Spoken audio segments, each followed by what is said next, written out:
Let's travel back to May 1950, the very first Formula One World Championship race in history. On the starting grid are Alfa Romeo, Maserati, and Talbot. Mechanics are making their final preparations. Spectators are taking their seats in the grandstands. And then, something appears in the pit lane that doesn't look like any car anyone has ever seen. A modern Formula One car. Low, wide, with enormous wings, and smooth, wide racing tires. What would happen next? Could it win the very first Formula One race in history? Or would it fail to make it to the very first corner? The first thing to understand is that people in 1950 wouldn't think it was alien technology. Cars had already existed for decades. Motor racing was already a serious sport. Engineers understood engines, gearboxes, suspension systems, and race car design. So their first thought would probably be, this must be some kind of experimental racing car. But the closer they looked, the stranger it became. There was no large front-mounted engine. The car sat incredibly low to the ground. Its body was perfectly smooth and sculpted. Huge front and rear wings stretched over the wheels. Almost every component looked like it had been built with impossible precision. It was obviously a racing car, but it seemed to follow completely different engineering principles. Now let's make this even more interesting. Imagine the car is fully operational. It arrives with enough fuel, fresh tires, spare parts, and a modern driver who knows exactly how to race it. The organizers decide to let it compete. Most drivers smile. Some think it's simply an experimental prototype. Others are convinced it won't even finish a few laps. No one realizes they're about to witness more than 70 years of technological progress in a single race. The race begins. The flag drops. Every driver launches toward the first corner. For the first few seconds, everything looks normal. Then the modern Formula One car simply disappears into the distance. Its acceleration is dramatically faster. Its gear changes happen almost instantly. Its tires generate levels of grip that no car from 1950 could ever achieve. But the biggest difference isn't on the straights. It's in the corners.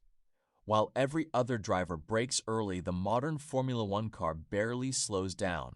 Its aerodynamic downforce pushes it into the track with incredible force. To the spectators, it would almost look like the car was ignoring the laws of physics. Within just a few laps, the gap would already be enormous. But the race wouldn't be completely effortless. The Silverstone circuit of 1950 was nothing like a modern Formula One track. The asphalt was rough. The surface was uneven. Dust and loose debris covered parts of the circuit. Modern Formula One cars are designed for smooth, perfectly maintained tracks. Their suspension is extremely stiff. On the rough sections, the floor would occasionally scrape against the asphalt. Even the driver would have to be more careful than in a modern race. Still, the performance advantage would remain overwhelming. Lap after lap, the gap would continue to grow. The braking distances would be dramatically shorter. Cornering speeds would be far higher. Acceleration out of slow corners would leave every other car behind almost instantly. Eventually, something unbelievable would happen. The modern Formula One car would begin lapping the rest of the field. To the spectators, it would seem impossible. It wouldn't look like a slightly faster race car. It would look like a machine from another era. By the checkered flag, the result would already be beyond doubt. If the car avoided any technical problems, it could finish several laps ahead of nearly every competitor. It would become the greatest performance anyone had ever witnessed in motorsport. Newspapers around the world would write about a mysterious racing machine that seemed decades ahead of every other automobile.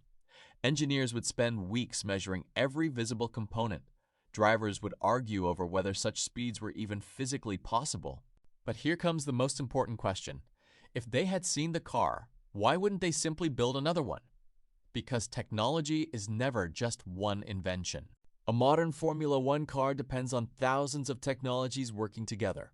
Carbon fiber composites, advanced aluminum and titanium alloys, computer-designed aerodynamics, wind tunnel testing, hybrid power systems. Even if engineers completely disassembled the car, they still wouldn't have the factories, materials, machines, or knowledge needed to reproduce it. The car would prove that this level of performance was possible, but it wouldn't explain how to achieve it. So the most realistic outcome isn't that history suddenly changes.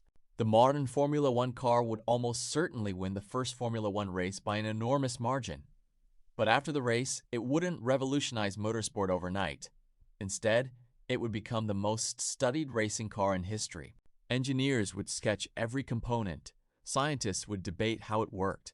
Drivers would dream of reaching those incredible speeds one day. And for the first time, people would truly realize just how fast racing cars could eventually become.